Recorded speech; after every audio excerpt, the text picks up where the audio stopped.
මේ ළමයිත් එක්ක ඉක්මනට බැඳෙන හැටියට වඩා හරි පුදුමයි ළමයි 180ක් විතර මේ ඉච්ඡර ඉක්මනට එකට ප්‍රෝග්‍රෑම් එකකට බැඳගෙන හැම එකක්ම නිරීක්ෂණය කරලා මම සර් හැම ළමයෙක් එක්ක කතා කරලා අපිට මේ ලෝකෙ මිනිස්සු හම්බ වෙනවා.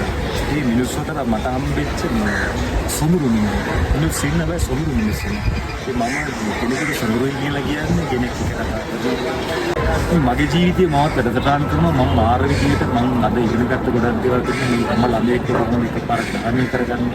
අන්න ඒ නිසා මම කියනවා මේ මිනිස්සු අතර සොඳුරු මිනිස්සෙක් තමයි මම කියන්නේ. ඉතින් මම බුදුමාට බොහොම ස්තුතිවන්ත වෙනවා මේ වැඩසටහන අරගෙන යාම සම්බන්ධයෙන් මම මීට අවුරුදු 7කට කලින් දැකපු ඒ තාරුණ්‍යයේ ජවයම අදට සර් මේ වැඩසටහන කරනවා. ඒ තරුණ බව කියන එක රැකගෙන වැඩසටහන් කරනවා කියන එක හරි අමාරු වැඩක්. මම මීට අවුරුදු 7කට 8කට කලින් දැකපු ජවයම මේ වැඩසටහන කරා. ඉතින් බොහොම ස්තුතියි හරිම ලස්සනයි. ඉතින් අපි ළමයි ගොඩාක් සතුටු වුණා.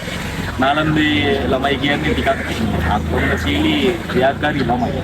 ඒ ආක්‍රමණශීලී ක්‍රියාකාරී ළමයිට කතා කරන්න නම් එයා ඇත්තටම හොඳ ශක්තිමත් දේශකයෙක් වෙනවා. මම හිතනවා මේ පැය 4ක් ඇතුළත සරේ ළමයිත් එක්ක වැඩ කරලා මාර ශක්තියක් මාර පෞරුෂයක් එක්ක ළමයිත් එක්ක අන්තිමට වෙනකම් අල්ලගෙන හිටියා. ඒක ළමයිගේ අතර කමෙන්ට් වල තුනා සර් මේක මාර වැඩක්, අට වැඩක්, තේල් වැඩක් කියලා කමෙන්ට් ගොඩක් කියලා තියෙනවා. ඉතින් බොහොම ස්තුතියි සුබ පතනවා.